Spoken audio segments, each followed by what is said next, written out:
11th का chapter number 11 conic section शंकु परिच्छेद पढ़ेंगे बच्चों। और चैप्टर 10 में जैसे हमने बहुत तरह के इक्वेशन ऑफ लाइन पढ़े हैं बच्चों, और इसमें हमें इस चैप्टर में पढ़ना है बहुत सारे कर्व के बारे में। तो कर्व में जैसे आपके पास है सर्किल, वृत्त, आपको पैराबोला, परवलय, एलिप्स, दीर्घवृत्त और हाइपरबोला, अति पैराबोला, इनके बारे में डिस्कस करना है। The names parabola and ellipse given by Apollonius, or these conic section can be obtained by intersection of a plane with a double napped right circular cone। बच्चों इन curves के applications हमें देखने को बहुत मिलते हैं, जैसे प्लानिटरी मोशन है, डिज़ाइन ऑफ टेलीस्कोप है, रिफ्लेक्टर्स इन फ्लैश लाइट्स, ऑटोमोबाइल हेडलाइट्स। आइए बच्चों नेक्स्ट पॉइंट देखते हैं, सेक्शन ऑफ अ कोन, शंकु के परिच्छेद। जो हमने बात किया यहाँ पे डबल नेप्ड राइट सर्कुलर कोन है, ये जनरेट कैसे होता है बच्चों। तो आपके पास एक फिक्स लाइन L है और एक रोटेटिंग लाइन आपने ले लिया सपोज M, और जो कि एंगल अल्फ़ा बना रही। बच्चों इसके लिए जो इम्पोर्टेंट कंडीशन है कि ये लाइन जो रोटेटिंग है, ये जब भी इस एक्सिस से रोटेट करे तो always making an angle alpha बनना चाहिए बच्चों। तो जैसे मैं इसको एग्जांपल समझा सकता हूँ बच्चों यहाँ पे कि आपके पास ये पेन सपोज मेरी एक्सिस है, ये लाइन मेरी रोटेटिंग है, और सपोज इनके बीच का एंगल अगर अल्फ़ा बच्चों, और ये लाइन अगर इस तरह से रोटेट करे बच्चों, इस तरह से इस एक्सिस के अलॉन्ग रोटेट करे, तो उससे जो कोन जनरेट होगा वो होगा आपके पास double napped right circular cone. When the plane cuts the nappe other than the vertex of the cone, we have the following situations. First, when beta equals to 90 degree, the section is a circle. Second, when alpha less than beta less than 90 degree, the section is an ellipse.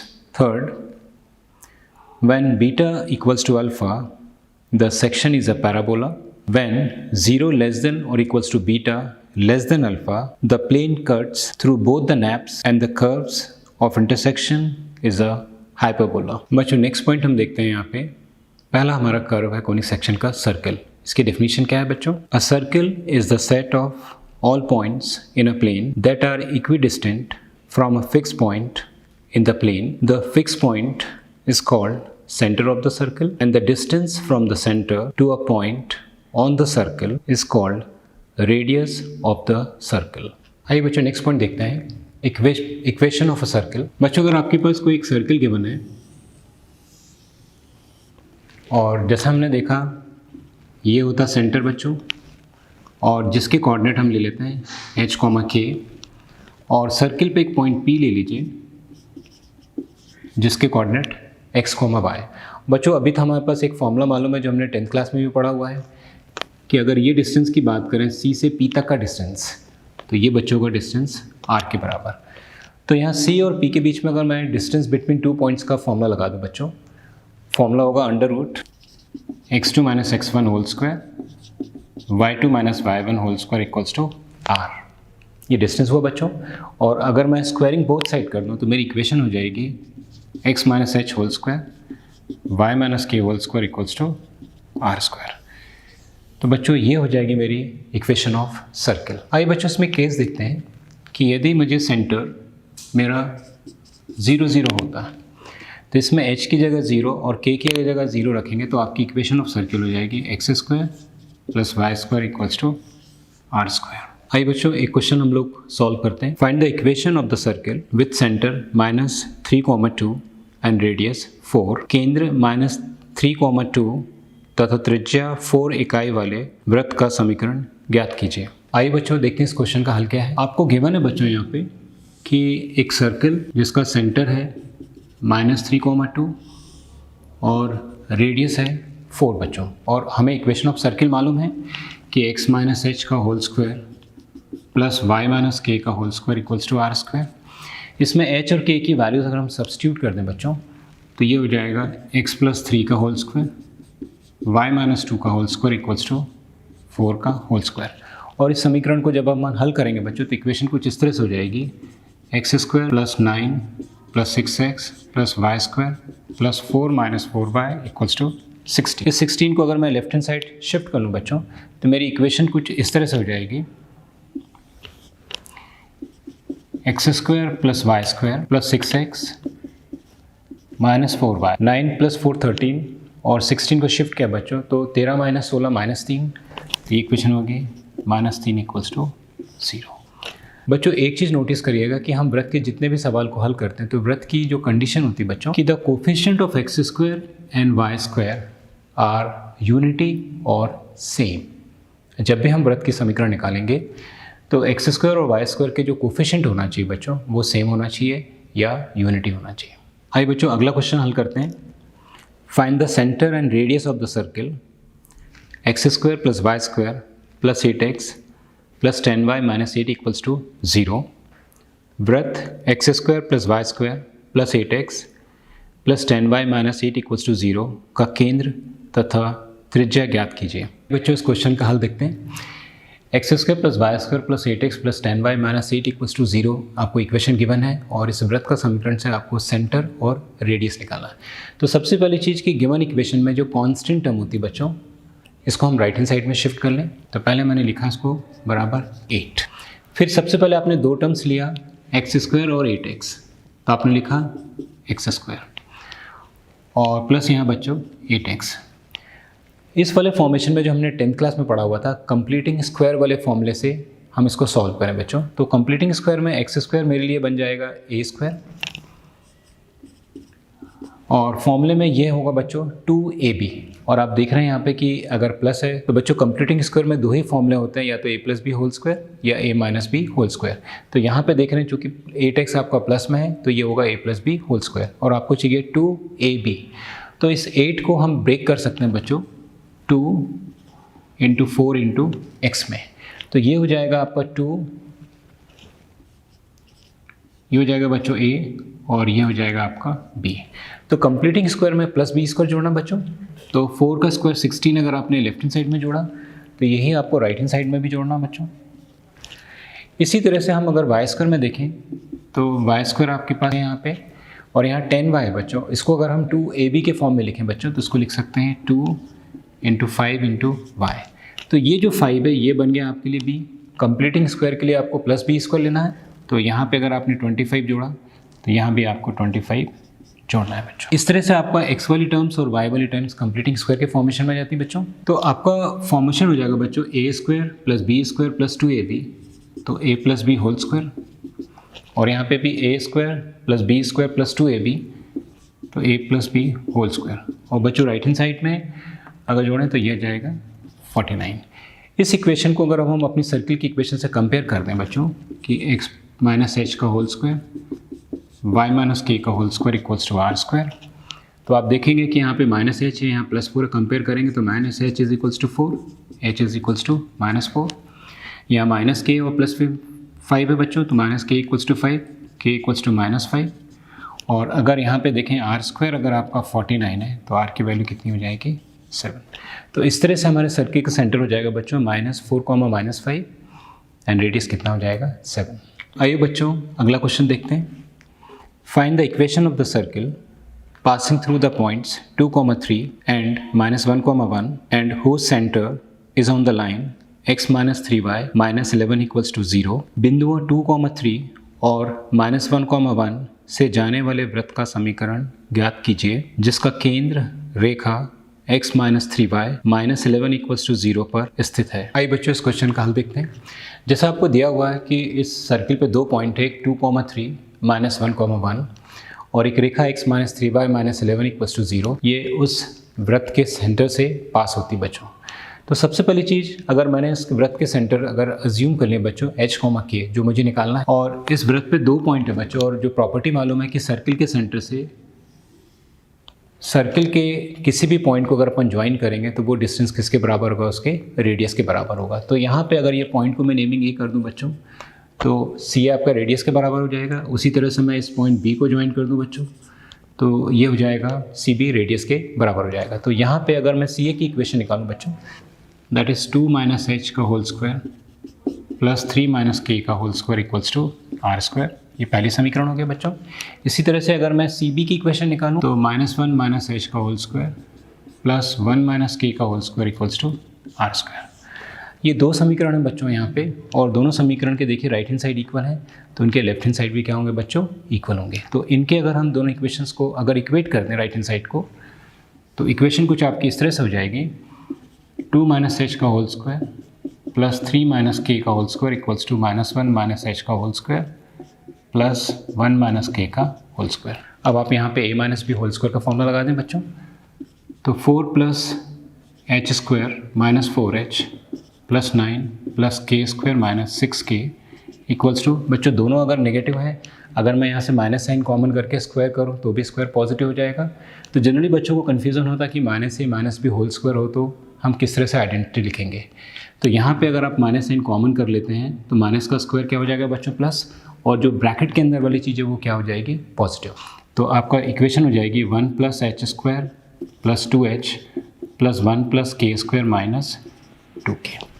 यहाँ देखिए H square से H square cancel, के square से के square cancel, -4h को अगर मैं right hand side shift कर दूँ बच्चों इसके साथ में, तो ये हो जाएगा बच्चों मेरा 6h, और -6k को अगर राइट हैंड साइड में भी शिफ्ट कर दें -2 के साथ में, तो ये हो जाएगा 4k। लेफ्ट हैंड साइड में आपके पास कांस्टेंट है 4 और 13, और लेफ्ट हैंड साइड में आपके पास 1 + 1 कितना बच्चों यहाँ पे 2, तो 13 - 2 कितना बचेगा बच्चों, 11। तो ये हो जाएगी इक्वेशन 3। बच्चों एक चीज़ और दिया था कि जो केंद्र है h, k वो इस लाइन पर स्थित है।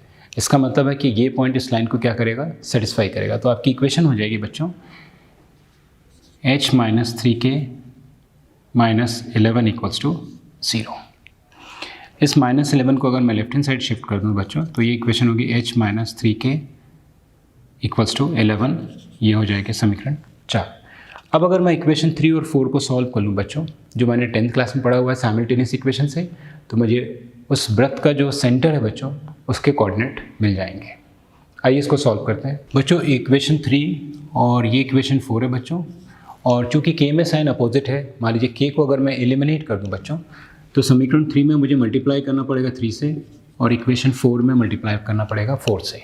तो 3 मल्टीप्लाई करने पर आपकी इक्वेशन हो जाएगी 18h + 12k equals to 33 and 4h - 12k equals to 44। और दोनों को जोड़ दें बच्चों, ये प्लस माइनस cancel, 18 + 4 22h is equals to 77, और h is equals to 77/22, that is 7/2। तो मुझे मेरा जो h की वैल्यू हो जाएगी बच्चों वो हो जाएगी 7/2। इस h की वैल्यू को इक्वेशन 3 या 4 किसी एक में सब्स्टिट्यूट कर दें बच्चों, और हम इससे k की वैल्यू निकाल सकते हैं। बच्चों h की वैल्यू 7/2 को अगर इक्वेशन 4 में रखूँ, 7/2 - 3k equals to 11 and 3k equals to 7/2 - 11। आप एलसीएम लेंगे, 2 और 1 का एलसीएम 2 आ जाएगा बच्चों। 7 - 22 equals to 3k, 7 - 22 is -15, -15/2 equals to 3k, and k equals to -15/2 into 1/3। Cancel होगा 5 टाइम्स, तो k के कोऑर्डिनेट हो जाएंगे बच्चों -5/2। बच्चों सर्कल का सेंटर निकालने के बाद अगर हम c से a का डिस्टेंस ले लें या c से b का डिस्टेंस ले लें बच्चों, तो ये डिस्टेंस किसके बराबर हो जाएगा, r के इक्वल। तो यहाँ पे डिस्टेंस बिटवीन 2 पॉइंट फॉर्मूला लगा दें बच्चों, तो 7/2 + 1 का होल स्क्वायर प्लस -5/2 - 1 का होल स्क्वायर अंडर रूट। तो r की वैल्यू मिल जाएगी बच्चों, यहाँ पे आप एलसीएम ले लें, तो 7 + 2/2 का होल स्क्वायर -5 - 2/2 का होल स्क्वायर। तो 7 + 2 हो जाएगा बच्चों 9, और 9/2 कितना हो जाएगा 81, 81/4, और यहाँ पे हो जाएगा -7, दैट इज़ 14/4, और इनका सम बच्चों आ जाएगा आपके पास 130। तो रेडियस जो होगा बच्चों वो आ जाएगा आपका √130/4। तो आपकी जो रिक्वायर्ड इक्वेशन ऑफ सर्किल होगी बच्चों,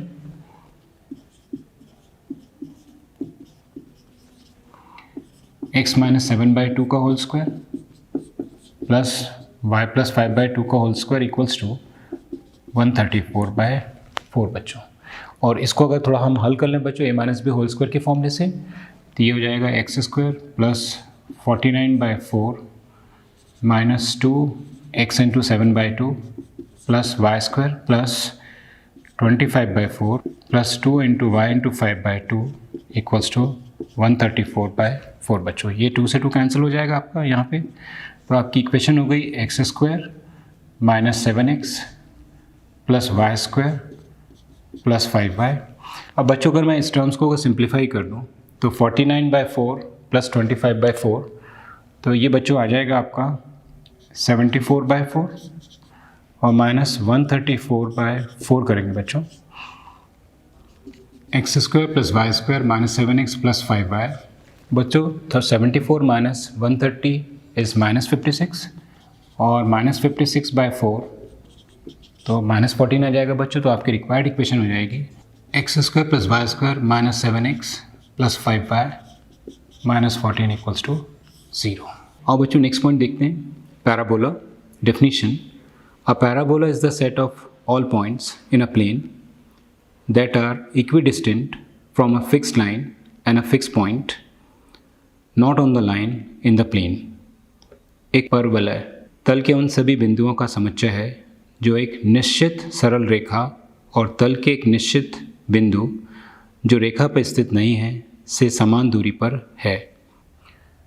आइए बच्चों देखते हैं, ये जो कर्व है बच्चों ये आपके पास पैराबोला का शेप है।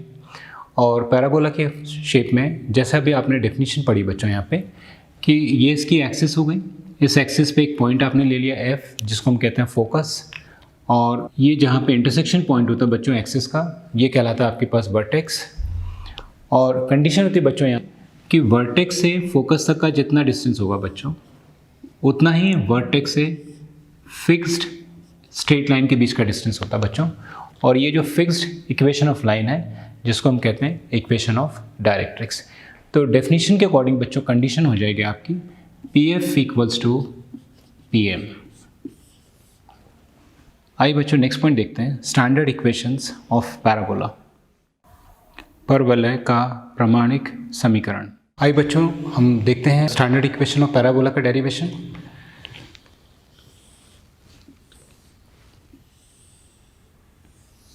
ये पैराबोला का शेप हो गया और ये फॉर्म कहलाएगा वर्टेक्स बच्चों 0,0।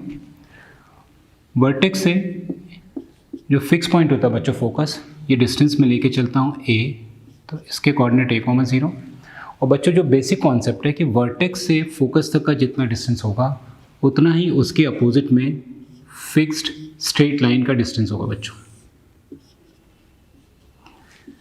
क्योंकि ये लाइन एक्स एक्सिस के नेगेटिव में है और तो ये कोऑर्डिनेट हो जाएगा बच्चों -a,0। तो इसकी लाइन की इक्वेशन हो जाएगी x इक्वल्स टू -a या x plus a equals to 0 बच्चों। तो जैसा हमने देखा था कि इस पैराबोला पर मैंने एक पॉइंट लिया बच्चों x, y और इस पॉइंट से फोकस का डिस्टेंस और उस पॉइंट से फिक्स स्ट्रेट लाइन का डिस्टेंस। तो आपने कंडीशन देखी थी बच्चों PF इक्वल्स टू PM। तो यहाँ पे अगर मैं डिस्टेंस बिटवीन टू फॉर्मूला लगा दूँ बच्चों तो x माइनस a का whole square plus y minus 0 का होल स्क्वायर अंडर रूट, और x, y से मुझे इस लाइन पे परपेंडिकुलर ड्रॉ करना है। तो आपको मालूम है कि जब भी मुझे किसी पॉइंट से किसी लाइन पे परपेंडिकुलर ड्रॉ करना है तो इक्वेशन पे x और y की जगह पे पॉइंट सब्स्टिट्यूट करेंगे बच्चों। तो x की जगह x आ गया upon a upon under root the coefficient of only x square. अब बच्चों मुझे अगर इक्वेशन को सॉल्व करना है तो I am going to take square both the side. तो x माइनस a का whole square plus y square equals to x plus a का whole square and x square plus a square minus 2x plus y square equals to x square plus a square plus 2x। तो बच्चों यहाँ पे x square और x square cancel हो जाएगा, a square से a square भी cancel हो जाएगा। इस -2x को मैं राइट हैंड साइड शिफ्ट करूँ तो मेरी इक्वेशन हो जाएगी बच्चों y square equals to 4ax। आइए बच्चों अभी आपने देखा standard equation of parabola y square equals to 4ax। वैसे हम डिफरेंट फॉर्म्स भी पैराबोला की लिख सकते हैं बच्चों, जैसे y square equals to -4x, x square equals to 4ay and x square equals to -4ay। बच्चों इस स्टैंडर्ड इक्वेशन से इन तीनों इक्वेशंस को हम कंपेयर कर सकते हैं। तो देखिएगा जैसे वर्टेक्स तो चारों के केसेस में 0, 0 हो गया बच्चों। इसी तरह से फोकस देख रहे हैं यहाँ पे एक्स एक्सिस के पॉजिटिव में बच्चों, तो इस इक्वेशन में माइनस साइन की वजह से फोकस कहाँ चला जाएगा, एक्स एक्सिस के नेगेटिव में, तो कोऑर्डिनेट हो जाएंगे -a, 0। चूँकि ये equation x square equals to 4ay बच्चों इसका फोकस वाई एक्सिस के पॉजिटिव में होगा, तो कोऑर्डिनेट हो जाएंगे 0, a, और चूंकि x square equals to -4ay बच्चों, इसलिए इसके फोकस हो जाएगा वाई एक्सिस के नेगेटिव में, तो कोऑर्डिनेट हो जाएंगे 0, -a। इक्वेशन ऑफ डायरेक्ट्रिक्स इस स्टैंडर्ड इक्वेशन की आपने लिखा था x + a = 0। आप देखिए यहाँ पे फोकस a था तो x + a लिख दिया। अगर यहाँ फोकस -a, 0 है तो इसकी जो इक्वेशन ऑफ डायरेक्ट्रिक्स हो जाएगी बच्चों x - a = 0। चूँकि यहाँ ये y एक्सिस में 0, a दिया है बच्चों, तो ये हो जाएगा y + a = 0, और यहाँ पे है 0, -a, तो इक्वेशन ऑफ डायरेक्ट्रिक्स हो जाएगी y - a = 0। बच्चों इक्वेशन ऑफ एक्सिस के लिए जिस एक्सिस में फोकस लाई करता है वो उसकी इक्वेशन कहलाती है एक्सिस की। क्योंकि फोकस यहाँ लाई कर रहा है एक्स एक्सिस में, तो एक्स एक्सिस में y कोऑर्डिनेट 0 होगा, तो इक्वेशन ऑफ एक्सिस हो जाएगी y, 0, y, 0। इन दोनों केसेस में चूँकि फोकस y एक्सिस में लाई कर रहा है बच्चों, तो y एक्सिस की इक्वेशन हो जाएगी इक्वेशन ऑफ फोकस, और तो y एक्सिस में क्या 0 होगा बच्चों, x, तो इसकी इक्वेशन हो जाएगी x = 0 और x = 0। बच्चों नेक्स्ट पॉइंट है लेटस रेक्टम, नाभिलंब, जीवा। डेफिनेशन बच्चों, latus rectum of a parabola is a line segment perpendicular to the axis of the parabola through the focus and whose end points lie on the parabola. परवलय की नाभि से जाने वाली और परवलय की अक्ष के लंबवत रेखाखंड जिसके अंत्य बिंदु परवलय पे हो को परवलय की नाभि लंब जीवा कहते हैं। बच्चों जैसे भी आपने डेफिनेशन देखा कि एक परपेंडिकुलर लाइन जो उसके फोकस से पास होती है, और अगर उसके दोनों एंड्स अगर आपके पास कर्व पे लाई करते हो, तो ये जो लेंथ होगी बच्चों PL की कहलाएगी आपके पास लेंथ ऑफ लेटस रेक्टम। बच्चों पैराबोला की हमने डेफिनेशन पढ़ी थी कि P से F का डिस्टेंस और P से M का डिस्टेंस इक्वल होता है बच्चों। यहाँ पे कि पैराबोला पे कोई भी पॉइंट, और ये फिक्स पॉइंट का डिस्टेंस, और पॉइंट P से अगर फिक्स स्ट्रेट लाइन का डिस्टेंस जो इक्वेशन ऑफ डायरेक्ट्रिक्स अगर इक्वल है तभी आपका पैराबोला फॉर्मेशन होगा बच्चों। तो यहाँ देखिएगा अगर V से F तक का डिस्टेंस देखें बच्चों तो ये पूरा की पूरा डिस्टेंस A है, और यहाँ से भी ये डिस्टेंस देखें बच्चों तो ये डिस्टेंस A है। तो जो P से M तक का डिस्टेंस हो जाएगा बच्चों दैट इज़ A + A कितना हो जाएगा बच्चों 2A। तो PM का डिस्टेंस हो जाएगा बच्चों 2A, और ये बराबर हो जाएगा PF के बराबर होगा। चूँकि ये PL जो है बच्चों जितना डिस्टेंस P से F का डिस्टेंस होगा उतना ही F से L तक का होगा। तो PL हो जाएगा बच्चों यहाँ पे that is 2 times of PF, और PL हो जाएगा 2 टाइम्स ऑफ 2A 4A। तो बच्चों जब भी मुझे लेंथ ऑफ लेटस रेक्टम निकालना हो तो एक चीज़ देखिएगा यहाँ पे कि उसकी वैल्यू में A की वैल्यू में अगर मैं 4 मल्टीप्लाई कर दूँ तो वर्टेक्स से फोकस तक का जितना डिस्टेंस है अगर मैं उसको 4 से मल्टीप्लाई कर दूं बच्चों तो मेरा आंसर हो जाएगा लेंथ ऑफ लेटस रेक्टम के बराबर। आइए बच्चों पहला क्वेश्चन देखते हैं। Find the coordinates of the focus comma axis of the parabola comma the equation of the directrix and the length of the latus rectum. नाभि के निर्देशांक, परवलय का अक्ष, नाभि के निर्देशांक कॉमा परवलय का अक्ष कॉमा नियता का समीकरण और नाभि लंब जीवा की लंबाई ज्ञात कीजिए यदि इक्वेशन बच्चों है आपकी y² = 12x and x² = 6y। आइए बच्चों देखते हैं इस क्वेश्चन का हल क्या है। इक्वेशन गिवन है आपको y² = 12x। इस इक्वेशन को इसकी पैराबोला की स्टैंडर्ड इक्वेशन से कंपेयर करें y² = 4x से बच्चों। तो कोफिशिएंट ऑफ x यहाँ 4 है, कोफिशिएंट ऑफ x कितना बच्चों 12, तो 4a = 12, a = 3। अब बच्चों अगर मुझे a की वैल्यू 3 मिल गई है और अगर मैं इस इक्वेशंस को देख रहा हूँ y² = 4x को, तो मैं निकाल सकता हूँ बच्चों इस इक्वेशन में फोकस होता है आपका a, 0, तो आपकी फोकस हो जाएगी बच्चों 3, 0। अगर इक्वेशन ऑफ एक्सिस की बात कर रहा है बच्चों तो इक्वेशन ऑफ एक्सिस चूँकि फोकस एक्स एक्सिस में लाई कर रहा है बच्चों तो y = 0, या हम इसको कह सकते हैं x axis equation of directrix x + a = 0 that means x + 3 = 0 बच्चों। नेक्स्ट पॉइंट है लेंथ ऑफ लेटस रेक्टम बराबर 4 है बच्चों, और a की वैल्यूज अगर यहाँ सब्स्टिट्यूट कर दें तो ये 12 आ जाएगा। सेकंड क्वेश्चन का हल देखते हैं बच्चों। आपकी इक्वेशन गिवन है x² = 6y। इस इक्वेशन को इसकी जनरल इक्वेशन से कंपेयर करें आप x² = 4ay। तो coefficient of y is 4a, coefficient of y 6 बच्चों, तो 4a = 6, a = 3/2। जैसे ही मुझे a की वैल्यू मिली बच्चों, और ये मेरी standard equation x square equals to 4ay है, तो मैं अपनी सारे पॉइंट्स को मैं निकाल सकता हूँ बच्चों। जैसे अगर आपको बोला गया फोकस, तो फोकस होगा बच्चों 0, a, that means 0,3/2। Equation of axes, चूँकि फोकस आपका y एक्सेस में लाई कर रहा है बच्चों, तो x इक्वल्स टू 0, तो x इक्वल्स टू 0, और हम कह सकते हैं y एक्सेस। तीसरा पॉइंट है इक्वेशन ऑफ डायरेक्ट्रिक्स, तो बच्चों y plus a equals to 0, that means y plus 3/2 equals to 0। और चौथा पॉइंट है बच्चों length of latus rectum 4a, 4 × 3/2 that is 6। ये बच्चों जितना भी हमने इस पार्ट से सीखा बच्चों, उसके बेस पे कुछ homework question. Find the equation of the parabola, satisfy the given condition, vertex 0,0, focus 3,0। Second question बच्चों, vertex 0,0 passing through 2,3 and the axis is along X axis. परवलय का समीकरण ज्ञात कीजिए जो दिए प्रतिबंध को संतुष्ट करता है। शीर्ष 0,0, नाभि 3,0। सेकंड क्वेश्चन बच्चों, शीर्ष 0,0, 2,3 से जाता है और अक्ष एक्स